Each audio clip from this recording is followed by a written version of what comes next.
Hello, আমি রিদওয়ান। আপনাদেরকে TV professional learning সেন্টারে স্বাগতম জানাচ্ছি।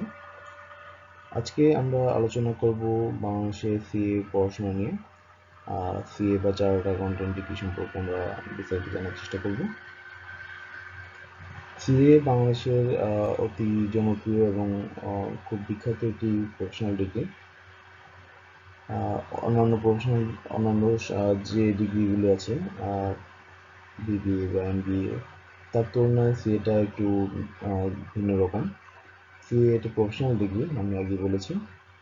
আর বিবিএ বা এমবিএ সেগুলো হচ্ছে একাডেমিক ডিগ্রি। অন্যান্য একাডেমিক ডিগ্রির চেয়ে প্রফেশনাল ডিগ্রি একটু ভ্যালু বেশি থাকে।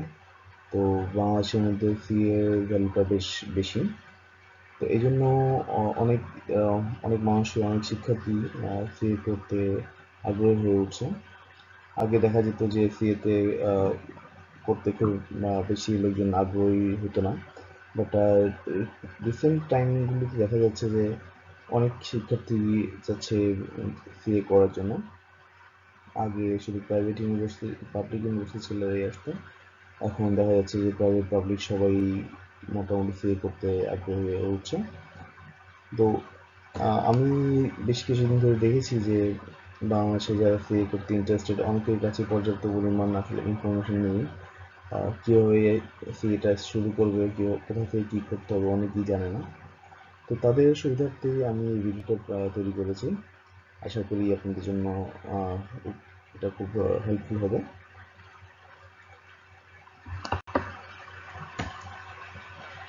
সিএ সম্পর্কে জানার আগে আমাদেরকে আগে সিএ কোয়ালিফিকেশন সম্পর্কে জানতে হবে, এবং চার্টার্ড অ্যাকাউন্টেন্ট, সিএ প্রফেশন যেটা, চার্টার্ড অ্যাকাউন্টেন্ট যারা আছে তাদের সম্পর্কে জানতে হবে যে ওনারা কী করেন। চার্টার্ড অ্যাকাউন্টেন্ট একটা প্রফেশনাল ডিগ্রি, আমি আগে বলেছি। যারা সিএ করে থাকেন বা চার্টার্ড অ্যাকাউন্টেন্ট যাদেরকে বলে, তারা হচ্ছে প্রফেশনাল অ্যাকাউন্টেন্ট। তারা ফাইন্যান্সিয়াল অ্যাকাউন্টিং নিয়ে এক্সপার্ট হয়ে থাকেন। ফাইন্যান্সিয়াল অ্যাকাউন্টিং ছাড়া ব্যবসার বিভিন্ন দিকে বা কোম্পানি একটা অর্গানাইজেশন পরিচালনা করার বিভিন্ন দিক সম্পর্কে তারা অভিজ্ঞতা অর্জন করে থাকেন, প্র্যাকটিক্যাল ট্রেনিং নিয়ে থাকেন। তো তারা প্র্যাকটিক্যাল ট্রেনিং এবং নলেজ গ্যাদারিংয়ের মাধ্যমেই তারা প্রফেশনাল অ্যাকাউন্টেন্ট হয়ে ওঠেন।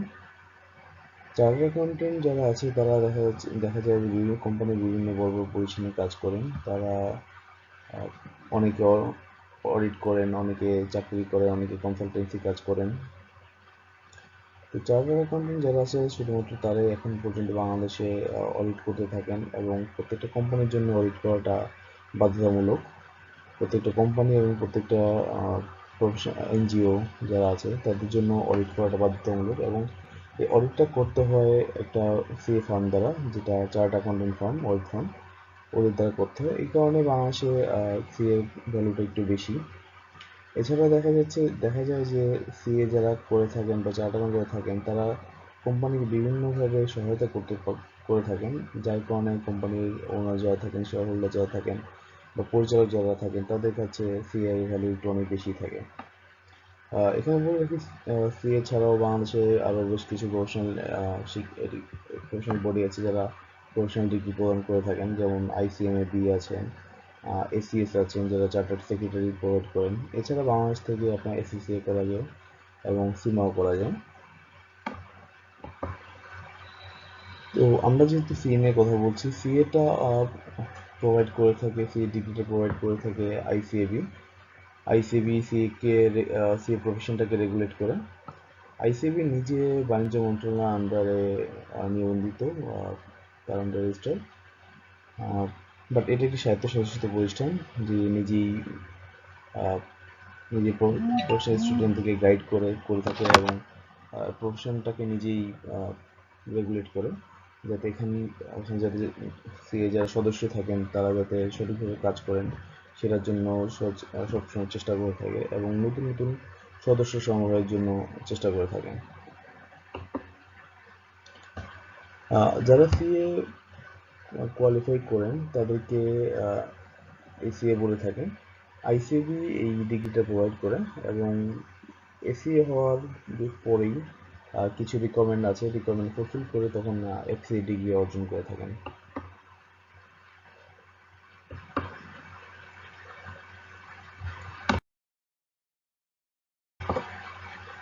এরপর আমরা যেটা দেখতে যাচ্ছি যে সি এর এন্ট্রি রিকোয়ারমেন্ট। অনেক শিক্ষার্থী আছেন যারা সিএতে আসতে চান, কিন্তু সিএতে কেউ আসতে হবে বা সিএতে ঢোকার ন্যূনতম যোগ্যতা কি সেটা জানেন না। এর জন্য বেসিক্যালি এই ভিডিওটা করা। তো সিএ করার জন্য ন্যূনতম শিক্ষাগত যোগ্যতা লাগে এইচএসসি পাস করা। এইচএসসি কমপ্লিট স্টুডেন্ট যারা বা এ লেভেল স্টুডেন্ট যারা আছেন তারা সিএতে আসতে পারবেন। এছাড়া গ্র্যাজুয়েট এবং পোস্ট গ্র্যাজুয়েট যারা ডিগ্রি অর্জন করেছেন তারা অবশ্যই সিএতে আসতে পারবেন। যারা এইচএসসি কমপ্লিট করেছেন তাদেরকে ন্যূনতম জিপিএ 4 থাকতে হবে এসএসসিতে, এবং সেই সাথে জিপিএ 5 থাকতে হবে এইচএসসিতে, অথবা জিপিএ 5 এসএসসি থাকতে হবে, অথবা এইচএসসিতে জিপিএ 4। আর যারা এ লেভেল কমপ্লিট করে আসবেন তাদের জন্য ও লেভেলে ন্যূনতম 38 পয়েন্ট এবং এ লেভেলে ন্যূনতম 12 পয়েন্ট থাকতে হবে। আর পয়েন্টটা নির্ধারণ করা হয় গ্রেডের উপর, আপনি সাবজেক্টগুলিতে কী গ্রেড পেয়েছেন সেটার উপর। এ গ্রেড যারা পাবেন তাদের জন্য 10 পয়েন্ট, বি গ্রেডের জন্য 6 পয়েন্ট এবং সি গ্রেডের জন্য 4 পয়েন্ট। সি গ্রেডের নিচে যদি কোনো সাবজেক্টে পেয়ে থাকেন সেটার জন্য কোনো পয়েন্ট ধরা হবে না। এভাবে হিসাব করে 38 পয়েন্ট এবং 12 পয়েন্ট নির্ধারণ করা হয়, এবং যাদের ন্যূনতম এই পয়েন্টগুলো থাকে তারা এই সিতে আসতে পারবেন। আর যারা অলরেডি এইচএসসি পরেও পড়াশোনা করেছেন, যারা পোস্ট গ্রাজুয়েট করেছেন বা গ্র্যাজুয়েশন করেছেন, বিবিএ বা এমবিএ করেছেন, বা বিবিএস এমবিএস করেছেন, তারা সিতে আসতে হলে ন্যূনতম 7 পয়েন্ট লাগবে। এখানে 7 পয়েন্টটা নির্ধারণ করা হয় আপনার এসএসসি, এইচএসসি বা গ্র্যাজুয়েশন, পোস্ট গ্র্যাজুয়েশন ডিগ্রি যেগুলো করেছেন ওইসব ডিগ্রিগুলোর রেজাল্টের ভিত্তিতে। আপনার জিপিএ যদি প্রত্যেকটি পরীক্ষায় ন্যূনতম 3-এর উপর থাকে তাহলে প্রতি পরীক্ষার জন্য আপনি 3 পয়েন্ট করে পাবেন। আর যদি আপনার রেজাল্ট জিপিএ 2 এর উপরে থাকে, 3 এর নিচে এবং 2 এর উপরে থাকে, তাহলে আপনার প্রতিটি পরীক্ষার জন্য 2 পয়েন্ট করে পাবেন। তো জিপিএ 2 এর নিচে পেলে আপনি কোনো সাবজেক্টে জিপিএ 2 এর নিচে পেলে সেখানে কোনো পয়েন্ট পাবেন না, এবং কোনো শিক্ষাগত কোনো পরীক্ষায় যদি আপনি 3rd ক্লাস পেয়ে থাকেন বা জিপিএ 2 এর নিচে পেয়ে থাকেন সেক্ষেত্রে আপনি সিএতে আসতে পারবেন না। এছাড়া যদি যারা অন্য কোনো প্রফেশনাল বডির মেম্বার হয়ে গিয়েছেন অলরেডি, যারা যেমন এসিএমএ, এফসিএমএ হয়েছেন, এসসিসিএ বা এফসিসিএ হয়েছেন, তারা চাইলেই সিএতে আসতে পারবেন। তবে এবং যদি আসেন সেক্ষেত্রে আপনারা সর্বোচ্চ 5টি সাবজেক্ট পর্যন্ত এক্সামশন পেয়ে থাকবেন। সিএতে টোটাল সর্বোচ্চ সব মিলে 18টি সাবজেক্ট আছে, আপনাদেরকে 5টি সাবজেক্টের মতো এক্সামশন দেওয়া হবে। আপনারা যদি এই ব্যাপারে আরও বিস্তারিত জানতে চান সেক্ষেত্রে আপনি আইসিএর ওয়েবসাইটটা দেখতে পারেন। আইসিএর ওয়েবসাইটেই এন্ট্রি রিকোয়ারমেন্ট বলা আছে। আমরা আমাদের পরবর্তী টপিকে চলে যাই। CA learning system. সিএ অনেকেই আছেন যারা সিএ কীভাবে পড়াশোনা করতে হয়, কীভাবে সিএ ফার্মেসিতে থাকতে আবার কীভাবে পরীক্ষা দিতে হয়, এই ব্যাপারগুলি অনেকেই জানেন না। এটা অনেকের কাছে কনফিউজিং। তো এটা ক্লিয়ার আউট করার জন্য আমি এখানে যেটা দেখাচ্ছি। সিএতে বেসিক্যালি দু ধরনের পড়াশোনা হয়। একটা হচ্ছে প্র্যাকটিক্যাল ট্রেনিং, আর একটা হচ্ছে থিওরিটিক্যাল নলেজ। প্র্যাকটিক্যাল ট্রেনিংটা করতে হয় একটি সিএ ফার্মে। প্রথমে একটি সিএ ফার্মে জয়েন করে ফার্মে থেকে বিভিন্ন ধরনের ট্রেনিং নেওয়া হয়। আপনি অডিট, অ্যাকাউন্টিং, ট্যাক্স, ল, বিভিন্ন ধরনের ট্রেনিং দেওয়া হয়। এখানে বাধ্যতামূলকভাবে 2 থেকে 4 বছরের মতো প্র্যাকটিক্যাল ট্রেনিংটি নিতে হয়, এবং প্র্যাকটিক্যাল ট্রেনিং যখন কমপ্লিট হয় তখন সেটা আপনাকে আর্টিকেলস অফ কমপ্লিট বলে, সিএসসিসিও বলে। প্র্যাকটিক্যাল ট্রেনিং বাদে আরেকটা পার্ট হচ্ছে থিওরিটিক্যাল নলেজ, যেখানে আপনাকে বই পড়তে হবে এবং পরীক্ষায় অংশগ্রহণ করতে হবে। সিএতে 3টে লেভেল আছে: নলেজ লেভেল, অ্যাপ্লিকেশন লেভেল এবং অ্যাডভান্স লেভেল। 3টি লেভেলে সব মিলে 18টি সাবজেক্ট আছে। আপনাকে এই 18টি সাবজেক্ট পাস করতে হবে। যদি আপনি পাস করেন এবং প্র্যাকটিক্যাল ট্রেনিং সম্পূর্ণ করেন তাহলেই আপনি সিএ সম্পূর্ণভাবে কোয়ালিফাই করবেন এবং আইসিএল মেম্বার হিসেবে অ্যাপ্লাই করতে পারবেন। তো সিএর যে 3টি লেভেল আছে, 3টি লেভেলের মধ্যে প্রথম লেভেলে 7টি সাবজেক্ট, দ্বিতীয় লেভেলে 7টি সাবজেক্ট এবং তৃতীয় এবং সর্বশেষ লেভেলে 4টি সাবজেক্ট আছে।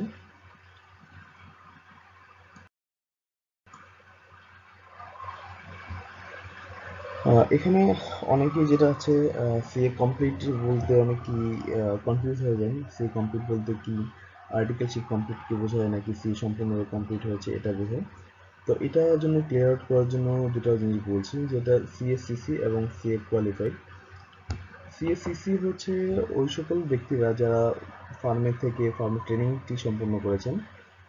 ট্রেনিং পিরিয়ড যেটা আগে বলেছিলাম 2 থেকে 4 বছর হয়। এই 2 থেকে 4 বছর যখন ফার্মে থাকবেন, ফার্মে থেকে আপনি যে ট্রেনিংটা কমপ্লিট করবেন, যখন ট্রেনিংটা কমপ্লিট হবে তখন আপনাকে সিএসসিসি বলা হবে। আপনি যদি থিওরিটিক্যাল পার্টে পাস করতে নাও পারেন, আপনি তারপর বলা হবে যে আপনার কোর্স কমপ্লিট। কোর্স কমপ্লিট বলতে সিএ কোর্স কমপ্লিট না, আপনার ট্রেনিংয়ের যে কোর্স আছে সেই কোর্সটা কমপ্লিট হয়েছে। আর সিএ কোয়ালিফাইড হচ্ছে যারা দুটাই থিওরিটিক্যাল পার্ট এবং প্র্যাকটিক্যাল পার্ট দুটাই সম্পন্ন করেছে, তাদেরকে সিএ কোয়ালিফাইড বলে। এদের যারা সিএ কোয়ালিফাই করেন তাদেরকে এসিএ ডেজিগনেশন দেওয়া হয়, অ্যাসোসিয়েট চার্টার্ড অ্যাকাউন্টেন্ট।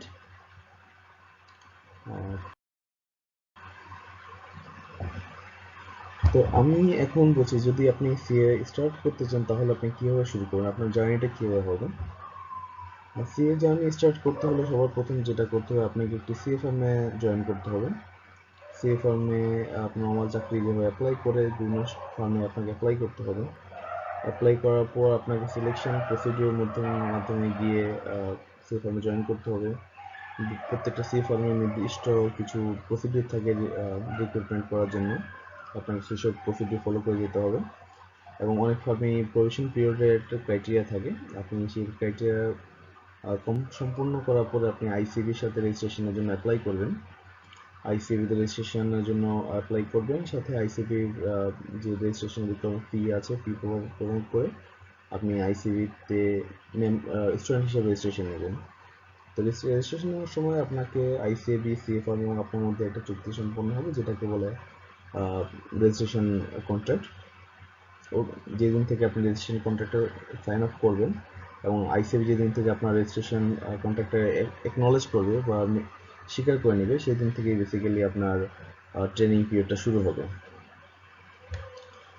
আপনার রেজিস্ট্রেশন সম্পূর্ণ হওয়ার 10 মাস পরে আপনি পরীক্ষা অংশগ্রহণ করার জন্য যোগ্যতা অর্জন করবেন। সিএতে বছরে 2বার পরীক্ষা হয়, নভেম্বর ডিসেম্বর এবং মে জুন সেশনে। এই দুইটা সময় বছর 6 মাস পর পর পরীক্ষা হয়। আপনি আপনার রেজিস্ট্রেশন 10 মাস পরে যে পরীক্ষা সেশন থাকবে সেই ওই সেশনে পরীক্ষা অংশগ্রহণ করতে পারবেন। আপনি একটি লেভেল কমপ্লিট করে গেলে পরের লেভেলের জন্য পড়াশোনা শেষ করতে পারবেন। বাট কোনো একটি লেভেল সম্পূর্ণ শেষ না করে পরবর্তী লেভেলের জন্য পরীক্ষা দিতে পারবেন না। এটা আইসিএবির একটি বিধিনিষেধ আছে। আপনি যখন সিএ ফার্ম থেকে আপনার প্র্যাকটিক্যাল ট্রেনিং শেষ করবেন, সিএ ফার্ম শেষ করার পর আপনি সিএসসিসি যোগ্যতা অর্জন করবেন এবং একটি একটি করে সিএর 18টি সাবজেক্টে 3 লেভেলে 18টি সাবজেক্ট আছে আগে বলেছিলাম, 18টি সাবজেক্টে আপনাকে পাস করতে হবে। যখন আপনি দুটা লেভেলই দুটা পার্টই আপনি কমপ্লিট করবেন, প্র্যাকটিক্যাল পার্ট এবং থিওরিটিক্যাল পার্ট, তখন আপনি সি যোগ্যতা অর্জন করবেন, সি হিসেবে কোয়ালিফাই করবেন এবং তখন আপনি সি এর মেম্বারশিপ হিসেবে আইসিবিতে মেম্বারশিপ হওয়ার জন্য মেম্বারশিপের জন্য অ্যাপ্লাই করতে পারবেন। আইসিবি আপনার মেম্বারশিপ অ্যাপ্লিকেশনটি যাচাই বাছাই করে আপনাকে মেম্বার হিসেবে নিয়োগ মেনে নেবে, আপনাকে মেম্বারশিপ প্রদান করবেন। হ্যাঁ, এখন আমরা কথা বলবো সিএ পড়াশোনা করার খরচ বা কস্ট অফ স্টাডিং সিএ।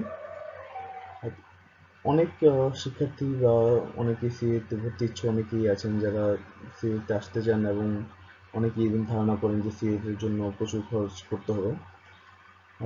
এটা পুরোপুরি ঠিক নয়, কারণ সিএতে কত খরচ হবে সেটা সম্পূর্ণভাবে নির্ভর করবে আপনার উপর। আর কীভাবে নির্ভর করে আপনার উপর সেটা আমি আসছি একটু পরেই। এখানে আমরা দেখে নিই যে সিএর সাধারণত কী ধরনের খরচগুলো হয়ে থাকে। সিএতে যখন আপনি রেজিস্ট্রেশন নেবেন তখন আপনাকে 30,000 টাকা দিতে হবে রেজিস্ট্রেশন ফি হিসেবে, এবং আপনার প্রথম লেভেলের বই খাতা এবং কোচিং ক্লাসের ফি বাবদ, লাইব্রেরি ফি বাবদ। এরপর আপনাকে নলেজ লেভেল যখন পরীক্ষা দিবেন, আপনাকে প্রতিটি সাবজেক্টের জন্য 1300 টাকা করে দিতে হবে এবং সর্বোচ্চ 8,500 টাকা পর্যন্ত দিতে হবে। সাতটি সাবজেক্টের জন্য সর্বোচ্চ 8,500। আপনি যখন নলেজ লেভেল কমপ্লিট করবেন আপনাকে অ্যাপ্লিকেশন লেভেলে কোচিং ক্লাসের জন্য 15,000 টাকা দিতে হবে, এবং কোচিং ক্লাস শেষে আপনাকে যখন অ্যাপ্লিকেশন লেভেলে পরীক্ষা দিবেন, অ্যাপ্লিকেশন লেভেলে প্রতিটি সাবজেক্টের জন্য 3,000 টাকা করে দিতে হবে। দুঃখিত, এখানে 3,000 টাকা বলা হয়েছে নলেজ লেভেলে, আসলে এটা নলেজ লেভেল হবে, এটা অ্যাপ্লিকেশন লেভেল হবে। অ্যাপ্লিকেশন লেভেলে প্রতিটি সাবজেক্টের জন্য 3,000 টাকা করে এক্সাম ফি দিতে হয়, এবং সেটা সর্বোচ্চ 18,000 টাকা পর্যন্ত হয়ে থাকে। অ্যাপ্লিকেশন লেভেল কমপ্লিট করার পর আপনি অ্যাডভান্স লেভেলে যখন যাবেন তখন আপনাকে অ্যাডভান্স লেভেলে 4টি সাবজেক্ট আছে, তার 3টি সাবজেক্টের জন্য আপনাকে দিতে হবে 15,000 টাকা, এবং কেস স্টাডি যে সাবজেক্টটি আছে তার জন্য আপনাকে কোচিং ফি দিতে হবে 25,000 টাকা। এবং অ্যাডভান্স লেভেলে যে পরীক্ষা দিবেন আপনি, পরীক্ষার জন্য প্রথম 3টি সাবজেক্টের জন্য প্রতিটির জন্য 5,000 টাকা, এবং কেস স্টাডির জন্য 10,000 টাকা দিতে হবে। এবং আপনি যদি আপনার আর্টিকেলশিপ কমপ্লিট করে ফেলেন, এবং অর্থাৎ ট্রেনিং পিরিয়ডটি কমপ্লিট করে ফেলেন, এবং ততদিনে যদি আপনার পড়াশোনা শেষ না হয়, থিওরিটিক্যাল পার্ট শেষ না হয়, ওই সময় আপনি যদি কোনো পরীক্ষা দেন তার জন্য আপনাকে প্রতি বছর অ্যানুয়াল সাবস্ক্রিপশন হিসাবে 1500 টাকা দিতে হবে। তো এখানে আমি আগে বলেছিলাম যে ফি এর খরচটা নির্ভর করছে আপনার উপর। এখানে যেটা হচ্ছে, আপনি যদি ভালোভাবে পড়াশোনা না করেন বা সি এর যদি পরীক্ষাতে সাকসেসফুল না হন, তাহলে আপনাকে আবার পরীক্ষা দিতে হবে, এবং সেক্ষেত্রে আপনাকে এই এক্সাম ফি যেটা আছে সেটা বারবার দিতে হবে। তো আপনি যদি বারবার পরীক্ষা দেন সেক্ষেত্রে আপনার খরচটা আবার বেড়ে যাবে। এই জন্যই বলেছিলাম বেসিক্যালি যে আপনার সিএতে পড়াশোনা নির্ভর করে, আপনার খরচটা নির্ভর করে আপনার ইচ্ছার উপর। আপনি যদি চেষ্টা করে থাকেন খুব দ্রুত পাস করবেন, সেক্ষেত্রে আপনার পরীক্ষা অ্যাটেম্প্ট কম লাগবে, এবং সেক্ষেত্রে আপনার খরচটাও কম হবে।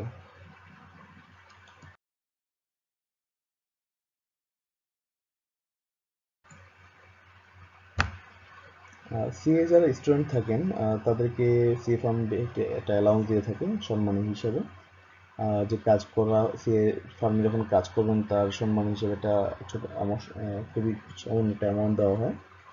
বাংলাদেশে সিএ প্রফেশনের জন্য সবচেয়ে নিরুৎসাহিত হয়ে থাকে স্টুডেন্টের মূলত এই কারণে, কারণ 2 থেকে 4 বছর সিএ ফার্মে যখন কাজ করবেন, তো তখন দেখা যাচ্ছে যে যে স্টুডেন্ট অ্যালাউন্সটা দেওয়া থাকে সেটা খুবই কম। আইসিএবি এটা আইসিএবি মিনিমাম একটা অ্যামাউন্ট ধরে দিয়েছে, যেটা একদম ন্যূনতম দিতেই হবে প্রত্যেকটা ফার্মকে। প্রথম বছর স্টুডেন্টদেরকে 3,000 টাকা, দ্বিতীয় বছরের জন্য 3,500, তৃতীয় বছরের জন্য 4,000, এবং চতুর্থ বছরের স্টুডেন্ট যারা থাকবে তাদের জন্য 4,500 টাকা দিতে হবে। এখানে বলে রাখি, ফ্রি ফার্মে যখন প্র্যাকটিক্যাল ট্রেনিংটা করতে হবে, ওখানে কত বছর কাজ করবেন সেটা নির্ভর করবে আপনার পূর্ববর্তী শিক্ষার উপর। আপনি যদি এইচএসসি কমপ্লিট করে আসেন সেক্ষেত্রে আপনার ট্রেনিং পিরিয়ডটা হবে 4 বছরের। আপনি যদি পোস্ট গ্রাজুয়েশন বা গ্রাজুয়েশন করে আসেন সেক্ষেত্রে আপনার প্র্যাকটিক্যাল ট্রেনিংটি হবে 3 বছরের। এবং আপনি যদি অন্য কোনো প্রফেশনাল বডির মেম্বার হিসেবে সিএতে আসেন সেক্ষেত্রে আপনার প্র্যাকটিক্যাল ট্রেনিংটি হবে বা আর্টিকেলশিপ পিরিয়ড হবে 2 বছরের জন্য।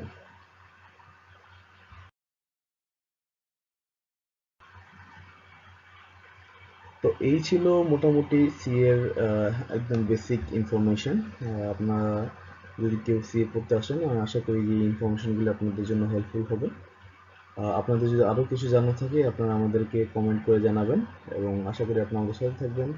আপনি আমাদেরকে লাইক, শেয়ার এবং সাবস্ক্রাইব করে আমাদেরকে উৎসাহিত করবেন। ধন্যবাদ।